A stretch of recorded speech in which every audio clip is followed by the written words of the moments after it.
తొలి ఏకాదశి విశిష్టత. ఆ పేరు ఎలా వచ్చిందంటే, హిందువుల తొలి పండుగ తొలి ఏకాదశి.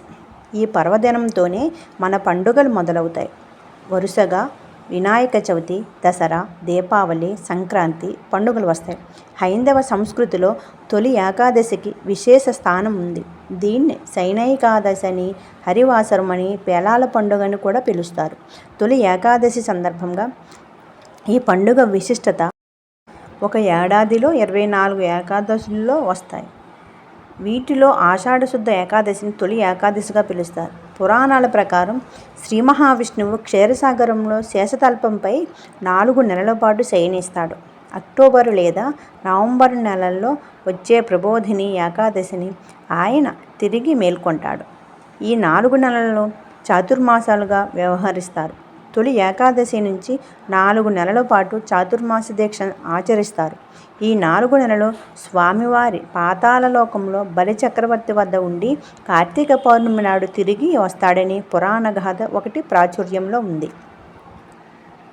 పూజకు పూజ, ఆరోగ్యానికి ఆరోగ్యం. ఉత్తరాయణంలో కంటే దక్షిణాయనంలో పర్వదినాలు ఎక్కువగా వస్తాయి.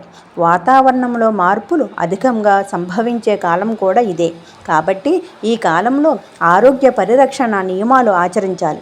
అందువల్ల ఈ కాలంలో పెద్దలు వ్రతాలు, పూజలు ఆచరించాలని నిర్దేశించారు. అంటే తొలి ఏకాదశి ఉపవాస దీక్ష ఆరోగ్యపరంగాను మనకు మేలు చేస్తుందట. ఏకాదశి విశిష్టత. కృతయుగంలో మురాసురుడనే రాక్షసుడు బ్రహ్మ వరంతో దేవతలను, ఋషులను హింసించాడని మరో కథ ప్రాచుర్యంలో ఉంది. ఆ రాక్షసుడితో శ్రీ మహావిష్ణువు 1000 ఏళ్ళు పోరాడి అలసిపోయి ఓ గుహలో విశ్రాంతి తీసుకుంటుండగా శ్రీహరి శరీరం నుంచి ఓ కన్య ఆవిర్భవించి ఆ రాక్షసుని అంతం చేసిందట. ఇందుకు సంతోషించిన శ్రీ మహావిష్ణువు ఆ కన్యను వరం కోరుకోమనగా తాను విష్ణుప్రియగా లోకం చేత పూజలు అందుకోవాలని కోరుకుందట. నాటి నుంచి ఆమె ఏకాదశి తిథిగా వ్యవహారంలోకి వచ్చింది. అప్పటి నుంచి సాధువులు, భక్తులు ఏకాదశి వ్రతం ఆచరించి విష్ణు సాయుధ్యం పొందినట్లు పురాణాలు చెబుతున్నాయి. అంబరీషుడు, మాంధాత తదితర పురాణ పురుషులు ఏకాదశి వ్రతాన్ని ఆచరించినట్లు ఋషులు చెబుతున్నారు. తొలి ఏకాదశి నాడు పేలాల పిండిని తప్పక తినాలని పెద్దలు చెబుతారు. పేలాలు పితృదేవతలకు ఎంతో ఇష్టమైనవి. అంతేకాకుండా మనకు జన్మనిచ్చిన పూర్వీకులను పండగ రోజున గుర్తు చేసుకోవడం మన బాధ్యత. వాతావరణ పరిస్థితుల్లో మార్పు వచ్చే కాలం కాబట్టి మన శరీరం ఆరోగ్యపరంగా అనేక మార్పులకు లోనవుతుంది. గ్రీష్మ ఋతువు ముగిసిన తర్వాత వర్ష ఋతువు ప్రారంభమయ్యే కాలంలో ఉష్ణోగ్రతలు ఒక్కసారిగా పడిపోతాయి. ఈ సమయంలో శరీరానికి పేలాల పిండి వేడిని కలగజేస్తుంది.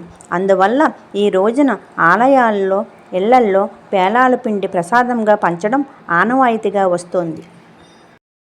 ఆషాఢమాసంలో వచ్చే శుద్ధ ఏకాదశికి తొలి ఏకాదశి అని పేరు.